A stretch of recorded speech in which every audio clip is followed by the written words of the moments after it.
It is September 2006 and this is Peter Liddell of the Second World War Experience Centre in Horsforth, Leeds, talking with Mrs. L. Taylor of 11 Argyle Road, Chadderton, Oldham, OL9 8AJ, though the interview is taking place in the centre and not at Mrs. Taylor's home, and talking with her about her growing up and her work in Manchester during the Manchester Blitz, and then about her experience in the Women's Land Army.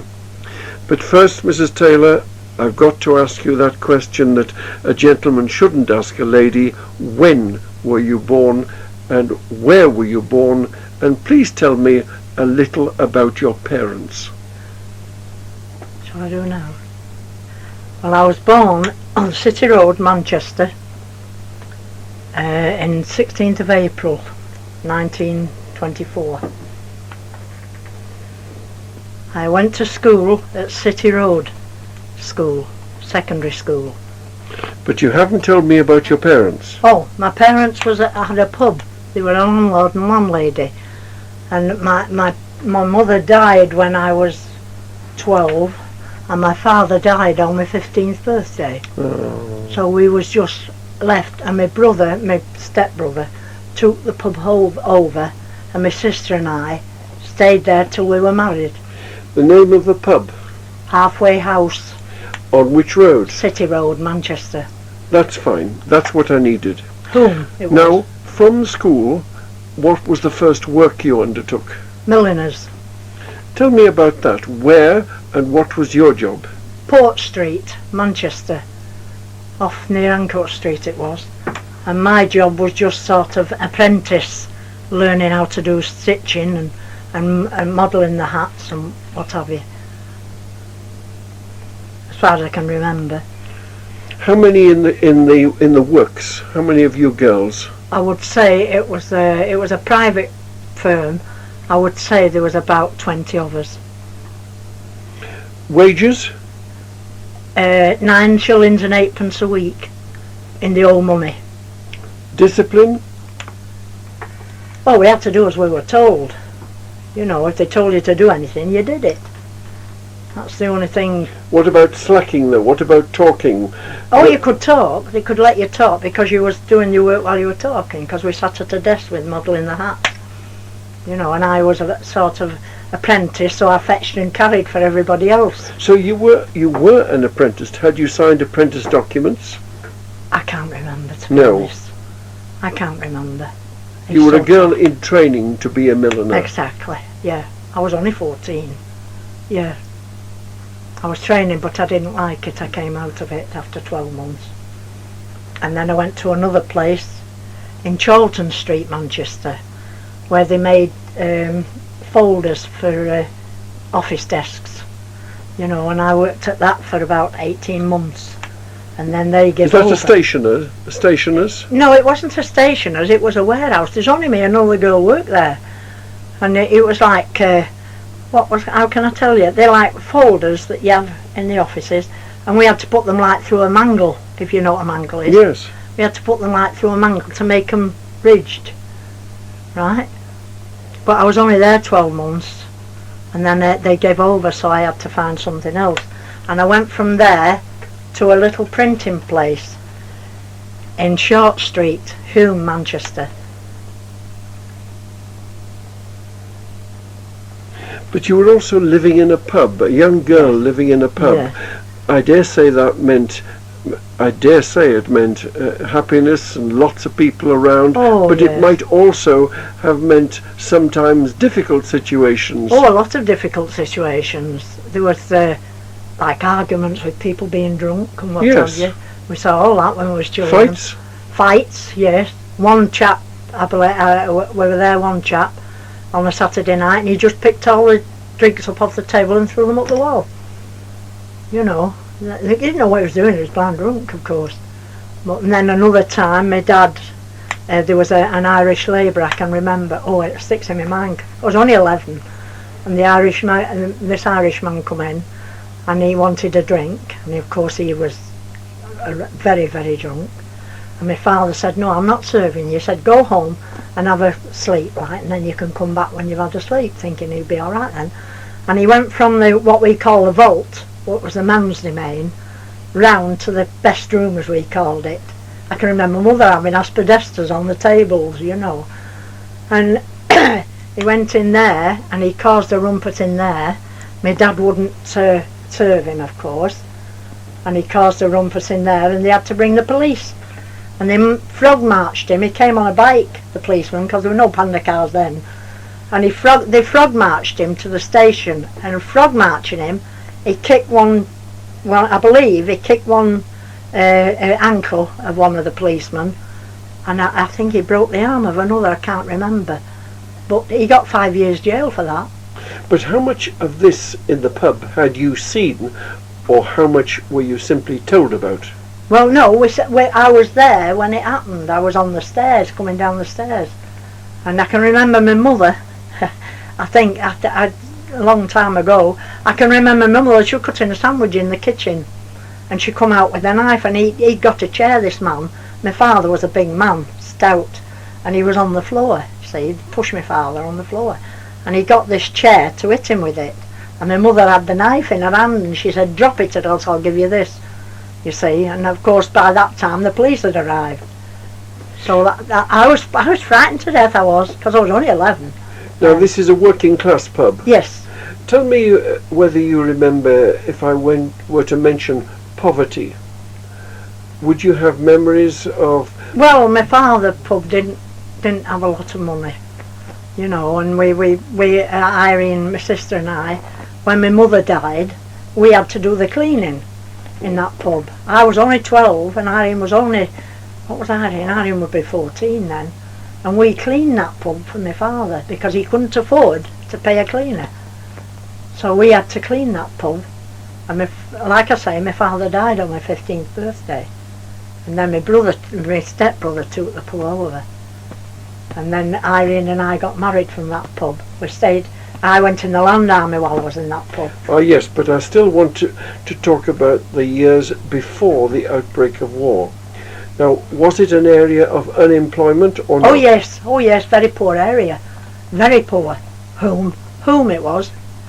Yes, H-U-L-M-E. Yeah, that's where I was born. Yeah. Now when you say, oh yes, a very poor area, what images are there in your head when you say that?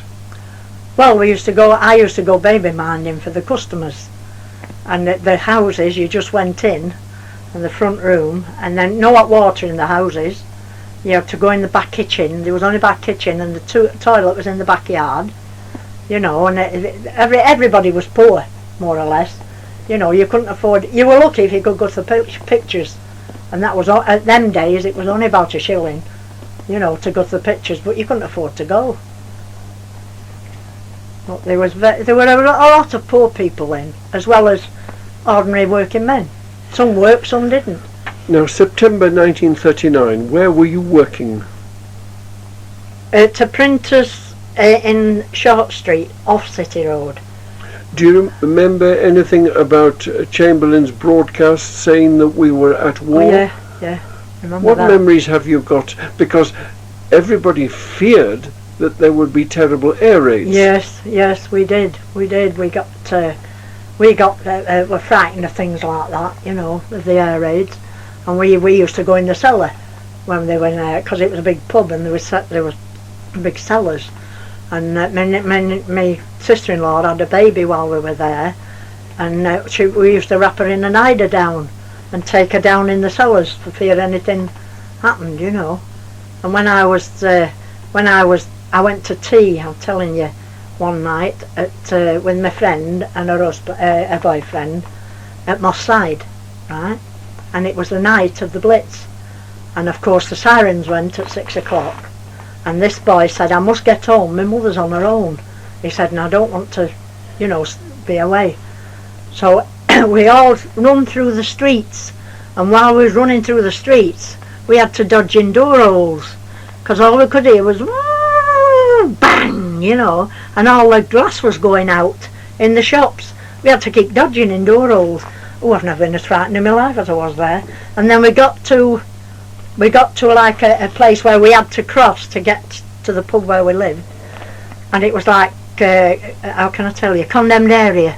Houses had been pulled down, but the bricks had been left and things like that. And we got in the middle of it, and the boyfriend said to us, the last sky absolutely lit up. You know, it was like daylight. And he said, get down for your life.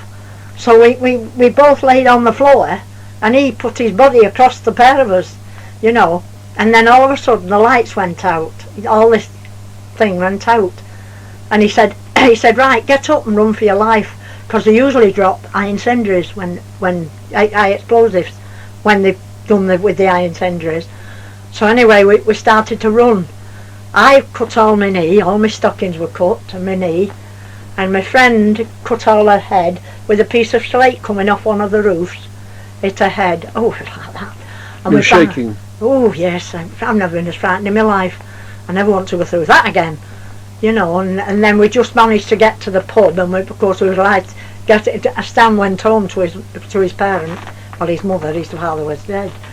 And we went in the cellar then, Mary and I, and stayed there all night while the Blitz was on. Had you seen any casualties, or had you seen... No, I didn't. You hadn't? Just destruction? Just destruction. Next morning when we got up, it was smelling all over.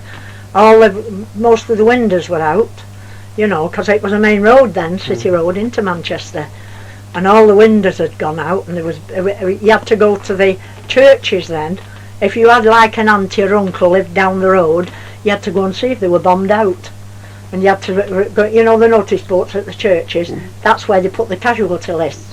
And everybody used to go to the churches to find out whether any of the relatives had been bombed out. So that's what they used to do. And then how can I tell you what happened after that? And then of course after the Manchester Blitz, it all calmed down then. I went in the army then. Yes, but I still want to come back to the Blitz.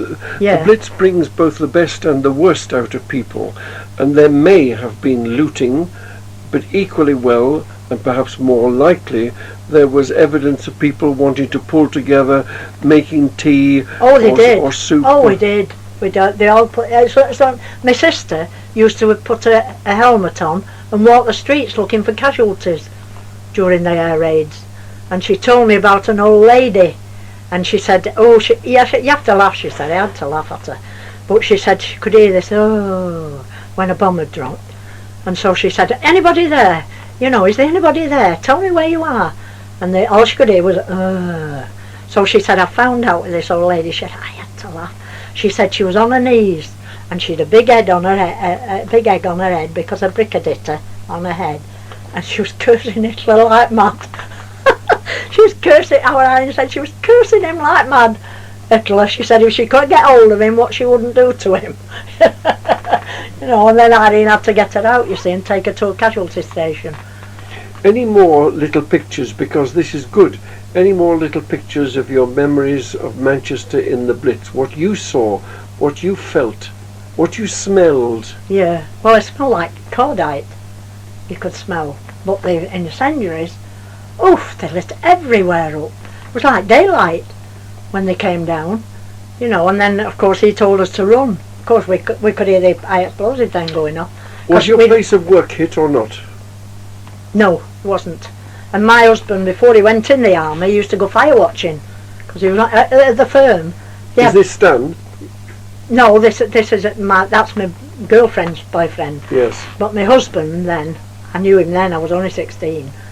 And he used to fire watch in the firms for fear of incendiaries burning, you know. And they used to have a bucket with a pump, a syrup pump, you know. And they used to he had to keep going round the firm to see if any incendiaries dropped on the firm to fear, you know. And they used to give them cots to sleep in at night. You had to sleep in the firm all night, you know. They had a rota for it, like for them staying all night.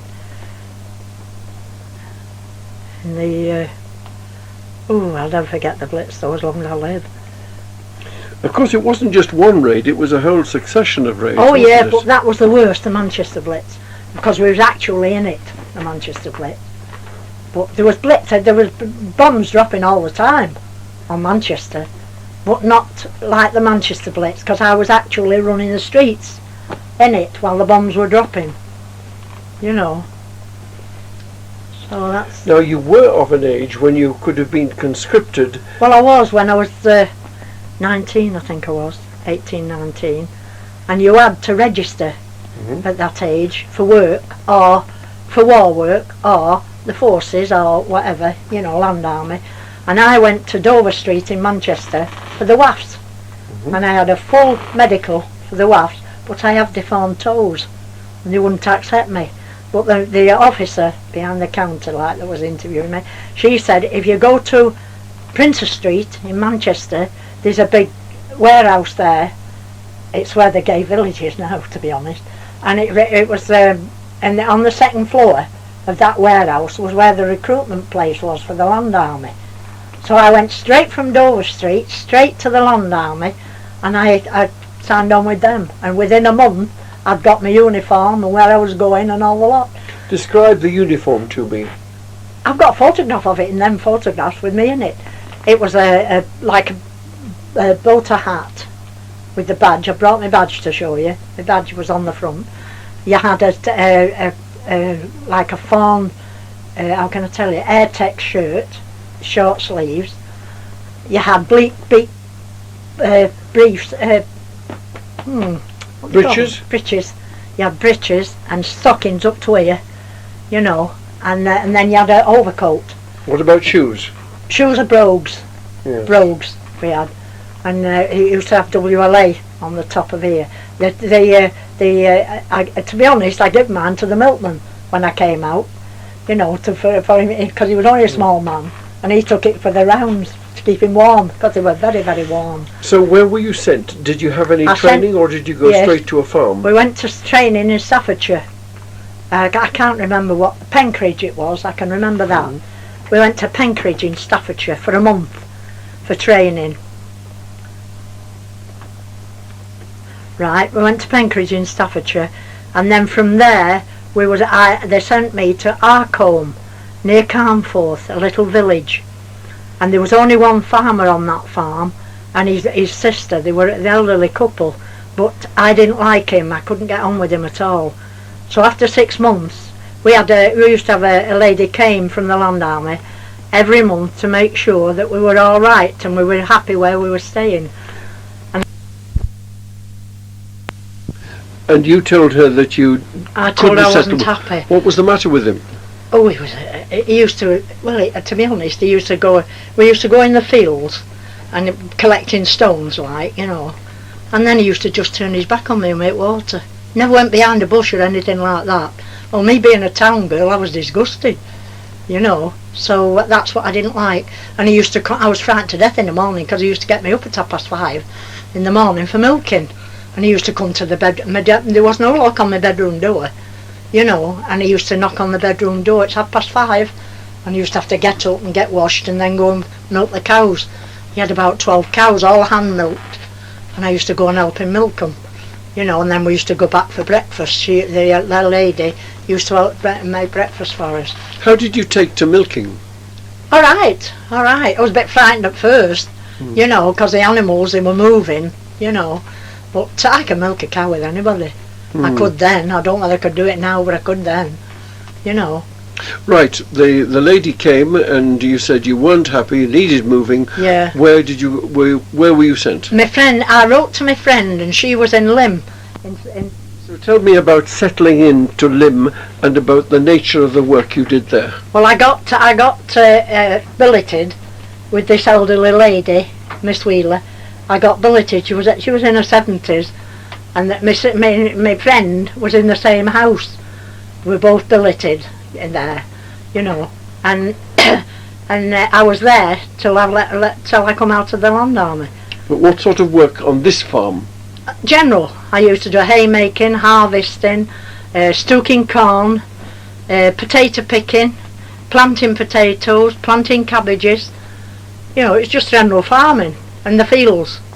Now, did you take, as a town girl, did you take to this as a wonderfully open-air new experience, or did it take some getting used to? Well, it got a bit of getting used to. I can remember one morning we used to go in the boiler house to change his shoes from every, for the as boots for the fields.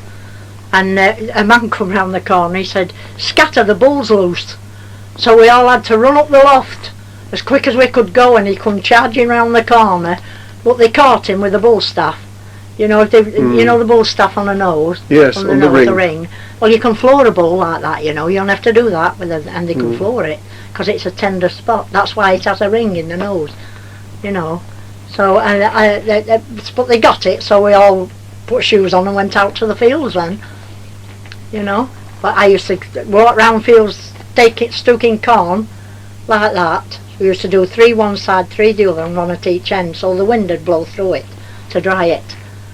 Now it's easy to get an artificial image of you working in lovely sunshine, but of course you would be working also, and perhaps more frequently, in cold rain, and when the ground was perhaps sometimes also so frozen that no fork or spade would do anything other than ring. Well, what we did, we used to go in the loft then, sorting potatoes out for the planting. There was some rotten and what have you had to sort them out.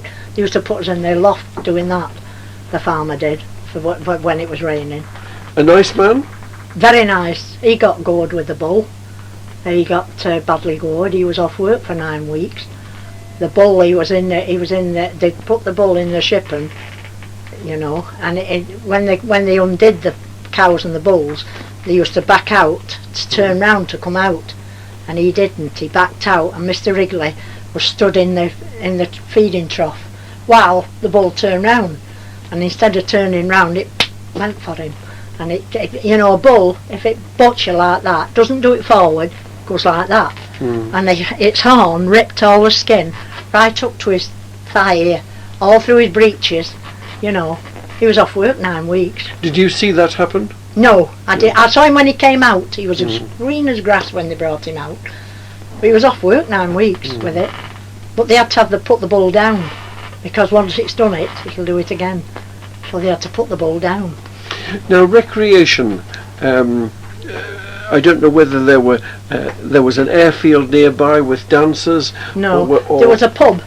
The pub? Yes, it's still there, the Spread Eagle. It's a massive pub now.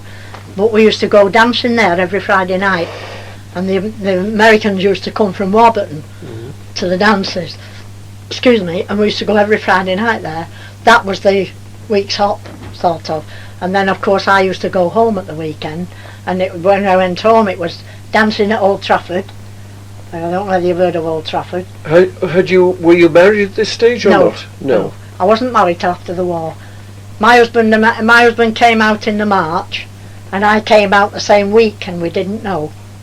And then we started work where we worked before we went. But you were courting during the war? Only letters. You can't say we were courting. No. We were just like friends, But I didn't hear for him for a long time, and I thought, he's got somebody else. I'll not bother writing. But he was going through Normandy, and I didn't know. He was going through Normandy, because he went in at Amaranches and he went right through to Germany. That's why I brought photographs of us. I went with the veterans. Ken Tout. Yes. Ken Tout sends me Christmas cards every year. We went with Ken and Jai, his wife. Ken Tout's papers are here. He's a great friend of the centre. Yeah. Well, Ken. Anyway, we mustn't spend too much time on that, because I want to stay with 1944-45. Yeah. What about things which kept you informed about the news, like the BBC Well, news? you just had the wireless. There were no televisions. You just had the wireless. I know. But what do you remember about the news or the entertainment provided by BBC? I think we were that busy dancing and going out with boys, we didn't bother about the television. What about the cinema? Yes, we went to the cinema. We used to go to cinema and watch the news. Newsreels? Newsreels on the cinema, yeah. We went to the York in York Street, I remember. We called the York. And pictures, film, We used to go there. It was only shilling, and no money to get in. We used to go to there to the pictures.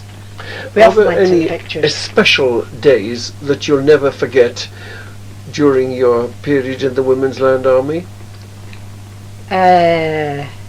Yes, I can remember taking a pig to be served with the boer and I had to go a long walk, good quarter hour, 20 minutes walk down this main road with this pig on my own, and I had to shut the garden gates because in case it went in gardens, and we got to the level crossing at Warburton, and she wouldn't go across this crossing. I tried all sorts to get her across. Imagine, she's a big sow, and I couldn't get her across. I had to call the man out of the signal box to come down and help me get this pig across. Once she got across, she was all right, but she wouldn't go across the lines, you know. And that was one funny thing I had. And then another one, Mr. Wrigley came to us. It was pouring with rain. No, it poured with rain when we were coming back. But going, he said, I can't spare a man. He said, Lily, he said, could you take the horses to be shoed to Clark's? Now Clark's was way down past this where the railway line was. It was in the next village in Warburton.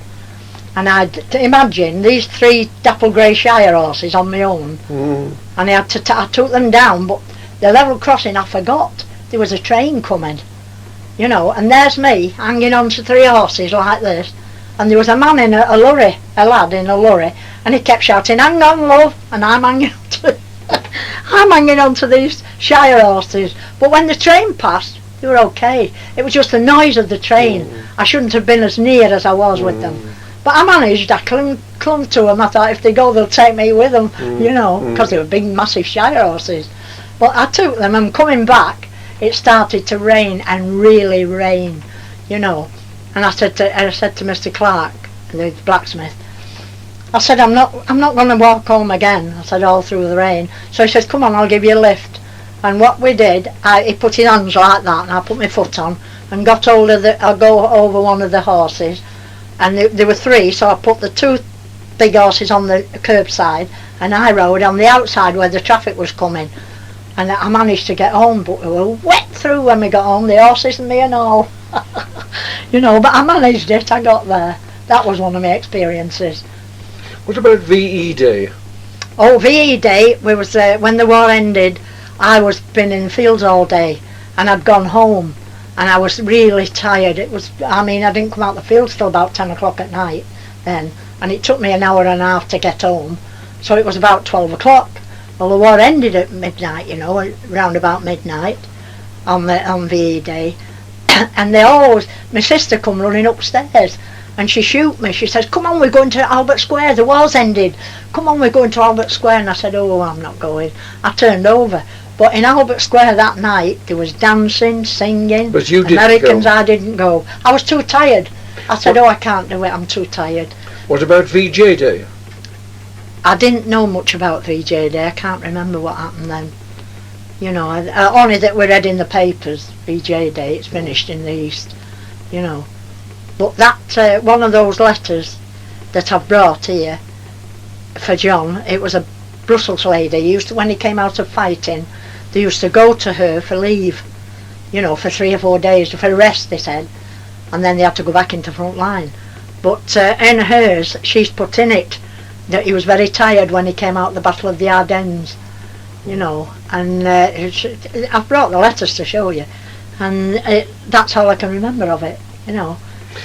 Were these years, do you think, important in making you the lady you are today? Yes, I think they were. Did they have a lasting influence on you? Oh yeah, I can remember nearly most of it. You know, what happened during the war. And my years in the Land Army, I can remember most of them, you know. But the Manchester Ship Canal, we used to always watch the ships coming up from East Lynn, from America. I mean, after all, you left Manchester as a town girl, yes, and by the time you went back to Manchester, you had plenty of experience of the countryside. It widened your vision. Because I was there 4 years. Yes. 3 or 4 years in it, you know. I really enjoyed it. I really did. I enjoyed it, my Land Army years. We had some upsets and, you know, spills and what have you, but on the whole, I really enjoyed it, you know. But we used to have to go in, you couldn't go to the loo or anything like that. You had to go behind a ditch or if you were in the fields, they wouldn't let you go home to go to the loo or anything, you know. We had to go behind ditches and the fellas used to whistle to make so we could tell where they were when they were coming, you know. And when we were muck spreading, we used to get the tractor, and they had a big, how can I tell you, like a wagon on the back, and we used to have to load it up with manure. We all had to do it, the land girls, load it up with manure, and then we used to stand on it when they were scattering it in the fields. We used to dig the thing in and then scatter it like that as it was moving. And that's how we got the manure in the fields. You know, we used to do all that. And then one time, I can remember we was threshing with the threshing machine in the farmyard, and we was one of the chaps was feeding the threshing machine. He used to have to cut the string and then shake it out, and it went like that, and it came out the other end in bales of straw and the chaff off the corn. And this day we were singing away, and I was feeding him with the corn thing, and all of a sudden he went like that, and he said, "Go and get somebody quick, hurry up quick." And I said, what's the matter, Ernie? He said, "Go and get somebody quick." So I run down to try and get one of the fellas, and when he came back, it was a rat that had jumped down his shirt, because all the shirts were open, and it had jumped down his shirt, and he grabbed it to keep it off him, because if he hadn't done it, it'd have hit him, you know. So other fella killed it. Now, the farming industry has a bad record for accidents, and it's very easy for accidents. There was one or two, actually. I can't remember what they were, but I know there was one or two. But that was the worst one when they got going. And another time, his daughter was in charge of the dairy. Alice, she was in charge of the dairy. And they used to wash the rudders before they put the machines on. And she went to do this one, and the cow legged out. Now when the cow leg's out, it doesn't put your leg back, it goes like that. And it hit her full in the face, knocked her teeth out. She was back out on the floor, you know. But they took her out and got her round and what have you, and seen to her teeth. She come back and she leathered that cow. Oh, she did leather it. You know, we had about, I would say there was 56 cows on the farm where I was. You know, massive they were. And we used to feed the calves that wouldn't suckle. You used to have to get a bucket of milk and put your fingers in its mouth and put its nose in the bucket so that it was sucking your fingers like the teats, you know, till it got the idea like it could drink. And that's how we used to feed the calves when they came out.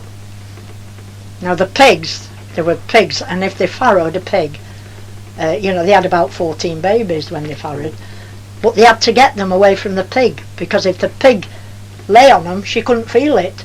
Because you know how fat they are, she could never feel it, and she used to kill them. So that's why they had to move them as quick as anything from them when they farrowed the pigs. Yeah. But, I've done all sorts, me, when I was in the army. But I used to love haymaking and harvesting. We used to go in the fields for 8 o'clock in the morning. We didn't come out till 11 at night. So the sun went in. Never come out for a meal. They used to bring it down to us, gallons of cocoa in a big tin. And sandwiches, you know, and we used to just sit for half an hour and have them and back to work, you know. But I enjoyed it, I enjoyed every minute. It was hard work, damned hard work. We used to carry bales of hay on us back. What pay? Pardon? What pay? £3.7 and 6. And 27 and 6 of that had to go for your keep. You had to give that the billet. Your keep. Yeah, well, we had to give 27 and 6pence out of his wages to as landlady. So that was breakfast, your packed lunch, and an evening meal? No, not a packed lunch. Well, sandwiches. Oh, no, I'm telling lies. The only way we used to have sandwiches was when we was in the fields for harvesting and haymaking. Because you know what they say, harvest while the sun shines. And if the sun was shining, you were in the fields all day. But of course, if it was raining, you had to go home. So we used to go home at lunchtime. And so you got 3 meals? Oh yes, 3 meals a day. Miss Wheeler used to cook a lunch for us at night, but we used to go home in the daytime and she'd have a sandwich for us when we didn't stop in the fields. But otherwise we was in the fields from morning till night, you know. How did you take to town life, having been a country girl? Well, I just took to it when we came back. It was just, you know, I just got used to it again. And John came out of the army the same week as I did. And I didn't know he'd come out, and he didn't know I'd come out. And then we both, you see, they saved your jobs for you, you know. And we both started work again. And he worked near me. He didn't work for the same firm. There were 2 little printing firms. I worked at one and he worked at the other. And that's how we met again. When we were going for lunch, at the dinner time, I was going back to work, and I saw him sat on his bike, and I thought, I went know him, because I'd not heard from him for about 3 or 4 years then. And he just looked at me and said, hello, and he was waiting for his brother to go home for lunch. And then he said, I'll come down to the pub tonight, and he came down, and that's how we got caught in again. Then we used to go dancing, and we came out of the army in the March. We was now wait a minute, it was engaged in September, we was married in December, and I had my first baby in the next November. So John said, I didn't like the grass growing to my feet. Yeah. Mrs. Taylor, thank you very much indeed. I've enjoyed working with you. So I've got 3 sons. With 3 sons, one's a doctor, and the other 2 Bar works for the DSS.